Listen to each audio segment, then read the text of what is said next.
Hello hi எல்லாம் எப்படி இருக்கீங்க? சாரி உங்களெல்லாம் பார்த்து ரொம்ப நாள் ஆச்சு. ஸோ ஒர்க் அதனால் கொஞ்சம் ரொம்ப பிஸியாக இருந்தேன். ஸோ அதனால் என்னால் வீடியோஸ் எதுவுமே அப்லோட் பண்ண முடியல. பட் ஸ்டில் என் ஸ்ட்ராட்டஜி படியோ என் கோர்ஸ் படியோ நடக்கிற ஒவ்வொரு மேட்சஸும் நான் குரூப்பில் அப்டேட் பண்ணிட்டு தான் இருக்கேன். ஸோ நீங்கள் எல்லோரும் அதை பார்த்துட்டு தான் இருக்கீங்க.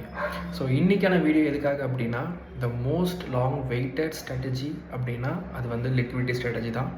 ஸோ லிக்விடிட்டி ஸ்ட்ராட்டஜியை நான் ரிலீஸ் பண்ண மாட்டேன். நான் ஆல்ரெடி நிறைய பேர்கிட்ட சொல்லிட்டேன். ஸோ அதனால் நான் அதில் விற்க போகிறது கிடையாது. பிகாஸ் அது ரொம்ப ஹை வேல்யூபிள்.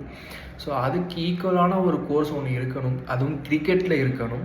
ஸோ அந்த சக்ஸஸ் ரேட்டு 98-99% அக்யூரஸியோடு உங்களுக்கு இருக்கணும் அப்படிங்கிறதுக்காக உருவாக்கப்பட்ட கோர்ஸ் தான் இப்போ நான் ஃபார்ம் பண்ணியிருக்க course. That is called as bull bear strategy course. So இந்த புல் பியர் ஸ்ட்ராட்டஜி கோர்ஸில் என்ன உங்களுக்கான ப்ளஸ் பாயிண்ட்ஸ் இருக்கும், என்ன பெனிஃபிட்ஸ் இருக்கும், இந்த கோர்ஸை நம்ம அந்த காசு கொடுத்து வாங்கினா அதுக்கான ஒர்த்னஸ் அந்த கோர்ஸில் இருக்கா, அந்த காசை நம்ம எடுக்க முடியுமா, அதுக்கு மேலேயும் சம்பாதிக்க முடியுமா, ஜாக்பாட் மேட்சஸை எடுக்க முடியுமா, இல்லை ஒன் சைட் மேட்சஸில் இன்வெஸ்ட் பண்ண முடியுமா, இல்லை ஸ்கிப் பண்ண முடியுமா, நிறைய மேட்சஸ் கிடைக்குமா, இது எல்லாத்தையும் A to Z இந்த வீடியோ நான் சொல்கிறேன். ஸோ அதை தெரிஞ்சுக்கோங்க. ஸோ இந்த sports trading is a simple concept. நிறைய பேருக்கு இந்த ஸ்போர்ட்ஸ் ட்ரேடிங்கோட கான்செப்டே தெரியாமல் தான் இங்கே ட்ரேட் பண்ணிகிட்ருக்கீங்க, காசை விட்டுட்ருக்கீங்க. தயவு செஞ்சு அதை பண்ணாதீங்க. உங்கள் காலில் கூட விழுந்து கெஞ்சி கேட்குறேன், தயவு செஞ்சு கற்றுக்கோங்க. என்கிட்ட கற்றுக்கணுன்னு கூட அவசியம் கிடையாது. நீங்களாக உங்கள் ஓன் அனாலிசிஸில் கற்றுக்கோங்க. கற்றுக்கிட்டு ஹோம்ஒர்க் பண்ணிவிட்டு அப்புறம் ட்ரேட் பண்ணுங்கள். So simple concept sports trading first நான் சொல்லிடுறேன். ஸோ ஸ்போர்ட்ஸ் ட்ரேடிங் அப்படிங்கிறது தெர் ஆர் 2 பீப்புள்ஸ். நான் ஆல்ரெடி சொன்ன மாதிரி ஒன்று புக் மேக்கர்ஸ், இன்னொன்று பண்டர்ஸ்.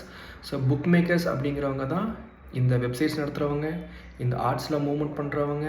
ஸோ இவங்கெல்லாம் புக் மேக்கர்ஸ். பண்டர்ஸ் அப்படிங்கிறவங்க நாம். So நாம்லாம் investors. ஸோ நாம் பணம் போடுறோம், நாம் ஜெயிச்சா புக்கீஸ் நமக்கு பணம் தருவோம், நாம் தோத்தா நம்ம பணம் புக்கீஸ்க்கு போகும். So very simple concept. So இதில் புக்கீஸு பண்டர்ஸ் இந்த 2 பேர் தான் இந்த ஸ்போர்ட்ஸ் ட்ரேடிங் மார்க்கெட்டில் இருக்காங்கிறப்போ இதில் ப்ராஃபிட்டில் இருக்கிறது யார் அப்படின்னா, ஆப்வியஸ்லி 1000% புக்கீஸ் தான் ப்ராஃபிட்டில் இருப்பான். Because they are very intelligent peoples. So ஏன் அவங்க இன்டெலிஜென்ட் சொல்கிறேன் அப்படின்னா, 10 மேட்ச் நடக்குதுன்னா 10ல் 6 மேட்ச்சு அவன் சம்பாரிச்சிருவான், 4 மேட்ச்சு நமக்கு கொடுப்பான். ஏன் அந்த 4 மேட்ச்சு கொடுக்குறான் அப்படின்னா, வெரி சிம்பிள். அந்த 4 மேட்ச்சு கூட உங்களுக்கு அவன் கொடுக்கல அப்படின்னா நீங்கள் இந்த ஃபீல்டில் இருக்க மாட்டீங்க. இந்த ஃபீல்டை விட்டு வேறு ஃபீல்டு போயிடுவீங்க. வேறு ஃபீல்டு போயிட்டா அவனுக்கு எப்படி காசு கிடைக்கும்? கண்டிப்பாக காசு கிடைக்காது. ஸோ அதனால் உங்களை எவ்வளோ முடியுமோ அவ்வளோக்கு அவ்வளோ இந்த ஃபீல்டை வச்சுக்கிறதுக்கோசம் தான் அந்த 4 மேட்ச்சே அவன் கொடுப்பான். ஸோ 4 மேட்ச்சு கொடுக்குற மாதிரி கொடுத்துட்டு அவன் 6 மேட்ச் உங்ககிட்ட புடுங்கும் போது ஓவராலாக ப்ராஃபிட்டில் இருக்க போகிறது யார் அப்படின்னா அவன் தான். இங்கே முக்கால்வாசி ட்ரேடர்ஸ் 100 பேர்த்தில் 90 பேர் மேட்சை அனாலிசிஸ் பண்ணியோ, இல்லை பிச் ரிப்போர்ட் எடுத்தோ, இல்லை பேட்டிங் ஆர்டர் 5 பேக்கப் இருக்குது, பவுலிங்கில் இவங்க ஸ்ட்ராங்காக இருக்காங்க, இப்படி தான் என்ட்ரி போகிறீங்களே, இதோட ஃபேவரட் டீம், இந்த கான்செப்ட் தான் என்ட்ரி போகிறீங்களே தவிர ரியல் கான்செப்ட் யாருக்குமே இங்கே புரிய மாட்டேங்குது. நான் சொன்ன மாதிரி 90 பீப்புள்ஸ் 100ல் இப்படி தான் என்ட்ரி போயிட்டுருக்கீங்க.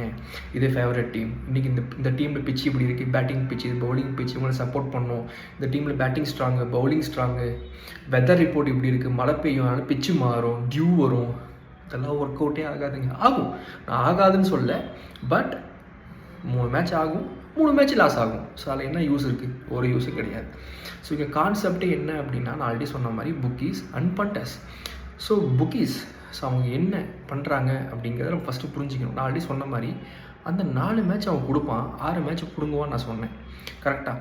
அந்த 4 மேட்சை எப்படி நம்ம கரெக்டாக சூஸ் பண்ணி என்ட்ரி போய் ப்ராஃபிட் பண்ணுறதுங்கிறது தான் இந்த ஸ்ட்ராட்டஜியில் இருக்கும். அவன் கொடுக்குன்னு நினைக்கிற மேட்சை நம்ம டார்கெட் பண்ணுறதுனால நாம் ஈஸியாக ப்ராஃபிட் பண்ணலாம்.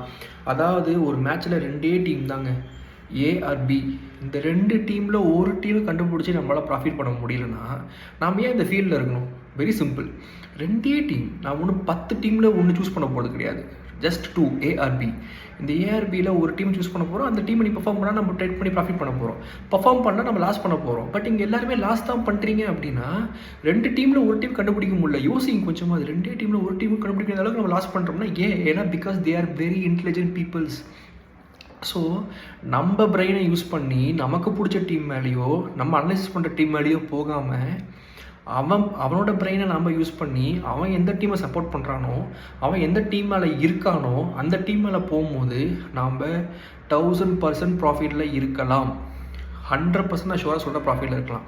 நீங்கள் என்னோட ப்ரைம் குரூப்பில் இருந்திருந்தீங்கன்னா உங்களுக்கு தெரிஞ்சிருக்கும், கடந்த 6 மாதமாக ப்ரைமை பர்ஃபெக்டாக ஃபாலோ பண்ணி ப்ரைமை ப்ராஃபிட்டபுளாக கொண்டு போய் 2000% மேலே ப்ராஃபிட் பண்ண வச்சுருக்கேன் அப்படின்னா it's because only I will go with selective matches, only with bookies யாரை சப்போர்ட் பண்ணுறானோ அவன் டீம் மேலே அவன் மேட்சஸில் மட்டும் தான் நான் என்ட்ரி போவேன்.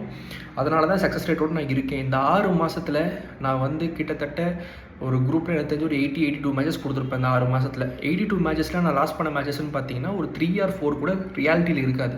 அதான் உண்மை. ஒரு 3 இருக்கும், மேக்ஸிமம் 3 or 4, அதுக்கு மேலே இருக்காது. அப்போ மீதி 78 மேட்சஸ் நான் ப்ராஃபிட் பண்ணியிருக்கேன். அது வெதர் இட்ஸ் ஃபஸ்ட் என்ட்ரியிலே போய் ட்ரேட் பண்ணதாக இருக்கட்டும், இல்லை ஜாக்பாட் என்ட்ரி ட்ரேட் பண்ணதாக இருக்கட்டும், இல்லை செகண்ட் என்ட்ரி ட்ரேட் பண்ணதாக இருக்கட்டும், டிபெண்ட்ஸ் அப்பான் மேட்சஸை பொறுத்து மாறும். But think about the success rate. எவ்வளோ மேட்சஸ் உங்களுக்கு இருக்குதுன்னு யோசிங்க. டெய்லியும் உங்களுக்கு மேட்சஸ் இருக்குது. ஆனால் நீங்கள் 5ல் டெய்லி ஒரு நாளைக்கு 5 மேட்ச் நடக்குதுன்னா 5ல் 2 மேட்ச் கொடுக்குறான், 3 மேட்ச் அவன் பிடுங்குறான்னு நினைக்கிறான்னா நீங்கள் அந்த 2 மேட்ச் மட்டும் கொடுக்குற மேட்ச் போகாமல் அந்த 2 மேட்ச் கொடுக்குறதையும் வாங்கிக்கிட்டு அவன் பிடுங்குறதும் நீங்கள் போகிறீங்க. ஏன் காசுன்னு போகாதீங்க, காசு பின்னாடி போகாதீங்க. காசை உங்களை தேடி வர வைங்க. அப்போ தான் நீங்கள் ப்ராஃபிட் பண்ண முடியும். அதை நல்லா புரிஞ்சுக்கோங்க. ரியாலிட்டி அதான். இங்கே ஒரு 1000 ரூபா சம்பாதிக்கிறது சாதாரண விஷயம். ஆனால் அந்த 1000 ரூபா சம்பாதிக்கிறதுக்கு தான் இந்த வீடியோ பார்க்குற ஒவ்வொருத்தரும் ஒரு நாளே நீங்கள் வேலை செய்வீங்க. குறைஞ்சது 12 மணி நேரம் 14 மணி நேரம் கூட வேலை செய்வீங்க இருக்காங்க, 10 மணி நேரம் வேலை செய்வீங்க இருக்காங்க அந்த 1000 ரூபா ஒரு நாளே சம்பாதிக்கிறதுக்கு. ஆனால் இதில் நீங்கள் 1000 ரூபாயை நீங்கள் வந்து 5 நிமிஷத்தில் எடுக்க முடியும், 1 நிமிஷத்தில் எடுக்க முடியும், 1 மணி நேரத்துலேயும் எடுக்க முடியும். So think about the reality, wake up to the reality. First அதை புரிஞ்சுக்கோங்க. ஒரு நாளைக்கு இப்போ நான் கோர்ஸ் விற்கிறேன் அப்படின்னா அந்த கோர்ஸ்க்கு நான் ஒரு 6000 ரூபா சார்ஜ் பண்ணுறேன், 15000 சார்ஜ் பண்ணுறேன் அப்படின்னா அந்த 6000 ரூபா கொடுத்து உங்களால் வாங்கி கற்றுக்க முடியல. என்ன ரீசன் அப்படின்னா நம்மக்கிட்ட இல்லாத அறிவாடாக இவங்ககிட்ட இருக்குது. இந்த கோர்ஸ் வாங்கி நம்ம என்ன பண்ண போகிறோம், நமக்கே நாலேஜ் இருக்கே அப்படின்னு தான் போகிறீங்களே தவிர இவங்ககிட்ட ஒரு விஷயம் இருக்குது, அந்த விஷயத்தை நம்ம கற்றுக்கிட்டது ஒர்க் அவுட் ஆகுதான்னு பார்க்கலாம். அது ஒர்க் அவுட் ஆச்சுன்னா நம்ம அதை வச்சு சம்பாதிக்கலாம், நம்ம நாலேஜ் வச்சு சம்பாதிக்கலாம் அப்படின்னு ஒரு எண்ணம் உங்களுக்கு கிடையாது. ஏன் நான் சொல்கிறேன் அப்படின்னா இங்கே உங்களோட மிகப்பெரிய எதிரி யாருன்னு நான் சொல்கிறேன். சிம்பிள், உங்களோட ஓன் பிரெயின் தான் மிகப்பெரிய எதிரி. ஏன் நான் அதை சொல்கிறேன் அப்படின்னா உங்ககிட்ட you have very very very very much amount of cricket knowledge. அந்த கிரிக்கெட் நாலேஜ் உங்களுக்கு அதிகமாக இருக்கிறது தான் உங்களுக்கான எதிரி. ஏன்னா இங்கே கான்செப்டே புக்கீஸு பண்டர்ஸு சொல்லும்போது நீங்கள் கிரிக்கெட் நாலேஜ் யூஸ் பண்ணி தான் நீங்கள் என்ட்ரி போவீங்க தவிர புக்கீஸ் பண்டர்ஸ் கான்செப்டில் போக மாட்டீங்க. கிரிக்கெட் நாலேஜ் 4 விக்கெட் போனாலும் இன்னும் பேக்கப்புக்கு 3 பேர் இருக்காங்க, அவங்க அடிப்பாங்கன்னு உங்கள் நாலேஜ் அங்கே சொல்லும். அதுதான் மிஸ்டேக் பண்ணுது. ஏன்னா எங்கள் கான்செப்ட் அது கிடையாது. அங்கே 4 பேர் அடித்தாலும் அங்கே மேட்ச் அவங்க ஏற்றுன்னு நினச்சா மட்டும் தான் ஏற்றுவானே தவிர ஏற்றவே மாட்டான். சிம்பிளாக சொல்லணுன்னா நீங்கள் பணத்தை டீம் மேலே கட்டுறது கிடையாது, நீங்கள் பணத்தை ஆர்ட்ஸ் மேலே கட்டுறீங்க. அதை ஃபஸ்ட்டு புரிஞ்சுக்கோங்க. நீங்கள் ஆர்ட்ஸ் மேலே கட்டுறது தான் பணம். 1.8லையோ 1.9லையோ 5லையோ 4லையோ 6லையோ எங்கே கட்டினாலும் நீங்கள் ஆர்ட்ஸ் மேலே தான் பணம் கட்டுறீங்க. அந்த ஆர்ட்ஸ் மேலே ஏறினா தான் உங்களுக்கு காசு, கீழே இறங்கினா தான் உங்களுக்கு காசு. அந்த ஆர்ட்ஸை மேலே ஏற்றுனாலும் கீழே இறக்குனாலும் அதை நீங்கள் நினச்சா முடியாது. அங்கே ஒருத்தருக்காம பாருங்கள், அவன் நினச்சா மட்டும்தான் முடியும். ஃபஸ்ட்டு அதை புரிஞ்சுக்கோங்க. இதுவே நிறைய பேர் இங்கே புரியுறது கிடையாது. ஒரு எக்ஸாம்பிளோட சொல்லணுன்னா இந்தியாவும் இங்கிலாண்டும் ஆடுறான். ஒரு 1 டே மேட்ச்னு வச்சுக்கலாம். இங்கிலாண்டு பேட்டிங் பிடிக்கலாம். 6 ஓவருக்கு இந்தியா 45 பைசா இருக்கான் ஸ்டார்டிங்கில், சரியா? 6 ஓவருக்கு 55 ரன் இங்கிலாந்து அடிக்குது. ஆனால் 40 பைசாலேருந்து 75 பைசா தான் வந்திருக்கான். So even they are batting at 9.8 run ரேட்டில் வித்தவுட் சிங்கிள் லாஸ் ஆஃப் விக்கெட்டில் இருந்தால் கூட 65 பைசாலேருந்து 45 பைசாலேருந்து 65 பைசா தான் வந்திருக்கான். ஸோ இதில் உங்களுக்கு என்ன தெரியுது அப்படின்னா அவன் என்ன அடித்தாலும் மேலே ஏற்றக்கூடாதுங்கிறது தான் அவனோட நோக்கம். அதை ஃபஸ்ட்டு புரிஞ்சுக்கோங்க. நீங்கள் என்ன பண்ணுவீங்க அப்படின்னா 45 பைசாலேருந்து 65 பைசா வந்துருச்சு. அதே சமயம் ஒரு விக்கெட் கூட விடலை, 6 ஓவருக்கு 50 ரன் அடிச்சிட்டாங்க. எப்படினாலும் இங்கிலாந்து இங்கேருந்து அடிப்பான், நமக்கு ப்ரைஸ் மேலே தான் ஏறப்போகுது எண்ணத்தில் அங்கே போய் என்ட்ரி போவீங்க. அப்போது அவன் கொடுக்குறோன்னு நினச்சிருந்தானா அதே அவன் 45 பைசாலேருந்து 65 பைசாவுக்கு 2 4ல் கூட கூட்டு வந்திருக்க முடியும், இல்லை 3 4லையோ 4 4லையோ கூட கூட்டு வந்திருக்க முடியும். அவன் 10-12 4 அடிச்சு கூட 65 பைசா தான் கூட்டு வந்திருக்கானா. So simple logic. அவன் கொடுக்கணும்னு எண்ணம் கிடையாது. அவனுக்கு அன்றைக்கி இந்தியாவை ஒன் சைடாக முடிக்கணுங்கிறது தான் எண்ணம். அதை ஃபஸ்ட்டு நீங்கள் புரிஞ்சுக்கோங்க. அவன் எப்போ மேலே வருவான் அப்படின்னா இங்கிலாந்து எக்ஸ்ட்ராடனரி பர்ஃபார்மன்ஸ் பண்ணணும், அப்போ தான் மேலே வருவான். அப்போலேருந்து என்ன தெரியுது, நீங்கள் இங்கிலாந்து எக்ஸ்ட்ராடினரி பர்ஃபார்மன்ஸ் பண்ணுங்க நம்பிக்கை தான் போகிறீங்களே தவிர ஈஸியாக நானே வழங்குறேன்டா நானே ஒன்று கொடுக்குறேன்டாங்கிற மேட்சை எடுக்க மாட்டேங்கிறீங்க. நான் கஷ்டப்பட்டு வர மேட்ச் தான் நான் என்ட்ரி போவேன் அப்படிங்கிற கான்செப்டில் ஏன் போகிறீங்க? Because you are always attracted to only one thing, that is higher arts. அந்த ஹை ஆர்ட்ஸை தான் நீங்கள் அட்ராக்ட் பண்ணிக்கிறீங்க. அதை நல்லா புரிஞ்சுக்கோங்க.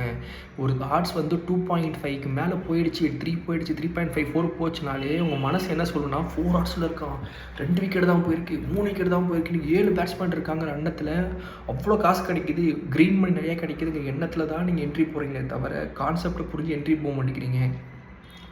Think about the reality. ஒரு மேட்சுக்கு 30% நான் வந்து ஒரு மேட்சுக்கு என்ட்ரி தரேன் அப்படின்னா ஐ டார்கெட் ஒன்லி 35% to 50%. அதுக்கு மேலே டார்கெட்டே வச்சுக்க மாட்டேன். சரியா? ஸோ இதில் இந்த வீடியோ பார்க்கறதுல நிறைய ஹேட்டர்ஸ் எனக்கு இருப்பாங்க. எனக்கு நிறைய ஹேட்டர்ஸ் இருக்காங்க, நிறைய சப்போர்ட்டர்ஸும் எனக்கு இருக்காங்க.